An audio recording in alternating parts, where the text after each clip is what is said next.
నమస్కారం. ఆంధ్రప్రదేశ్ రాష్ట్ర రాజకీయాలలో ఎంతో ప్రభావితం చూపే అంశాలని నియోజకవర్గాల వారీగా విశ్లేషిస్తూ మీకు ఇప్పటికే చాలా నియోజకవర్గాల పరిస్థితిని వివరించాను. ఇప్పుడు ఉత్తరాంధ్రలో మరొక ముఖ్యమైన నియోజకవర్గాన్ని, అక్కడున్న రాజకీయ పరిస్థితులను మీకు వివరించే ప్రయత్నం చేస్తాను. ఉత్తరాంధ్రలో ఉన్న కీలకమైన నియోజకవర్గాల్లో ఒకటి పాతపట్నం నియోజకవర్గం. ఈ పాతపట్నం నియోజకవర్గంలో ప్రస్తుతం వైసీపీకి చెందిన రెడ్డి శాంతి ప్రాతినిధ్యం వహిస్తూ ఉన్నారు. ఈయన చాలా సీనియర్ నాయకుడు, కాంగ్రెస్ పార్టీ నాయకుడిగా ఆయనకి మంచి పేరుండేది. పాలవలస రాజశేఖరం కుమార్తె ఈ రెడ్డి శాంతి వైసీపీ తరఫున నిలబడి ఆమె విజయం సాధించింది. ఇప్పుడు పరిస్థితి ఎట్లా ఉంది అంటే, మొత్తం పాతపట్నం నియోజకవర్గం మొత్తం కూడా వైసీపీ అభ్యర్థి రెడ్డి శాంతి అనంగానే ఆమె చేస్తున్న అవినీతి అక్రమాలు వీటిని కథలుగా చెప్పుకుంటున్నారు. మొత్తం అక్కడ వంశధార నిర్వాసిత గ్రామాలకి చెందిన ప్రజలకి R&R బాగా ఎక్కువ ఇస్తాము, R&R ప్యాకేజీ అని చెప్పి రెడ్డి శాంతి అక్కడ విజయం సాధించింది. ఆ విజయం సాధించిన విజయాన్ని ఆసరాగా చేసుకొని అక్కడ వంశధార ప్రాజెక్టు నిర్వాసితులకు మేలు చేసి ఉన్నట్టయితే, ఏదో ఒక విధంగా తన శక్తి మేరకు కనీసం ప్రయత్నం చేసి ఉన్నట్టయితే చాలా మంచి పేరు వచ్చే అవకాశం ఉండేది.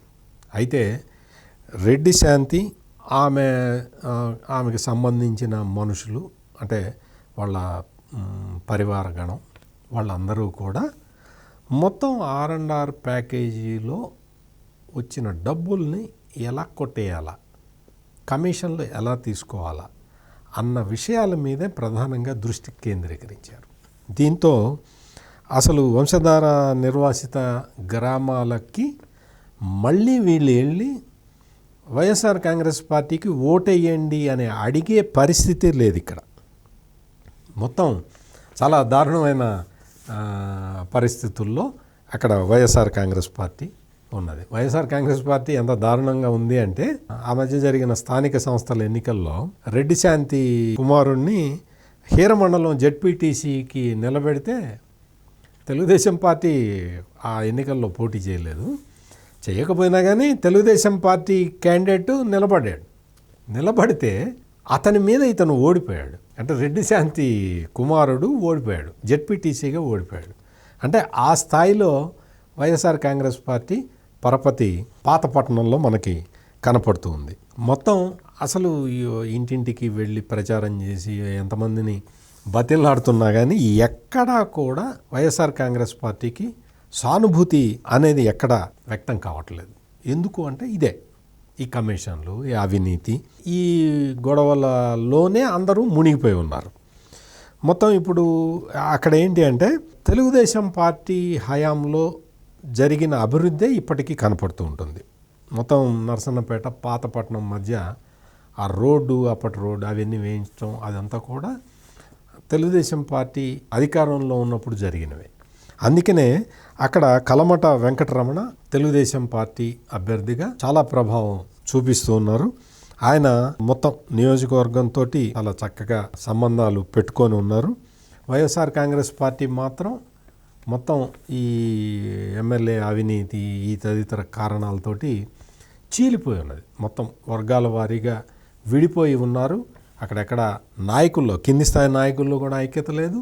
పై స్థాయిలో నుంచి వాళ్ళందరినీ సమన్వయం చేసే యంత్రాంగం కూడా లేదు. దీని మీద పాతపట్నాన్ని ఎలాగైనా గెలుచుకోవాలని చెప్పి జగన్మోహన్ రెడ్డి శతవిధాల ప్రయత్నం చేస్తూ ఉన్నా కానీ, అక్కడ పావుల్ని రకరకాలుగా కదుపుతున్నా కానీ మొత్తం వైఎస్ఆర్ కాంగ్రెస్ పార్టీ ప్రభుత్వం మీద తీవ్ర వ్యతిరేకత ఉంది. యాంటీ ఇంకంబెన్సీ ఫ్యాక్టర్ చాలా విపరీతంగా ఉన్నది. యాంటీ ఇంకంబెన్సీ ఫ్యాక్టర్తో పాటు, అంటే జగన్మోహన్ రెడ్డి చేసిన కార్యక్రమాల వల్ల వచ్చిన యాంటీ ఇంకంబెన్సీ ఫ్యాక్టర్తో పాటు అక్కడ స్థానికంగా ఉన్న ఎమ్మెల్యే రెడ్డి శాంతి మీద విపరీతమైన వ్యతిరేకత ఉన్నది. అందుకని ప్రభుత్వం మీద వ్యతిరేకత, స్థానిక ఎమ్మెల్యే మీద వ్యతిరేకత. వెరసి అక్కడ వైఎస్ఆర్ కాంగ్రెస్ పార్టీ చాలా తీవ్రమైన సమస్యల్లో కొట్టుమిట్టాడుతూ ఉన్నది. మొత్తానికి చూస్తే తెలుగుదేశం పార్టీ అభ్యర్థి కల్లమట వెంకటరమణకి అక్కడ సానుకూల పవనాలు అయితే కనిపిస్తూ ఉన్నాయి. మొత్తం రాష్ట్ర వ్యాప్తంగా ఉన్న పరిస్థితులే పాతపట్నంలో కూడా రిఫ్లెక్ట్ అవుతున్నా కానీ ఇక్కడ ఎమ్మెల్యే మీద వ్యతిరేకత పూర్తి స్థాయిలో ఉన్నది. అంటే ఎమ్మెల్యే అభ్యర్థిని ఏమన్నా మారిస్తే మెరుగుపడుతుందా అనుకోవటానికి కూడా ఇక్కడ అవకాశం లేదు. రెడ్డి శాంతి చేసిన పనులతోటి అసలు వైఎస్ఆర్ కాంగ్రెస్ పార్టీ అంటేనే అక్కడ ప్రజలందరికీ విరక్తి పుట్టింది. జగన్మోహన్ రెడ్డి చేస్తున్న కార్యక్రమాలు, ఈ సంక్షేమ పథకాలు ఇవన్నీ కూడా ఈ పాతపట్నం నియోజకవర్గంలో ఎక్కడా వర్కౌట్ కావట్లేదు, వర్కౌట్ అయ్యే పరిస్థితి కనపట్టలేదు.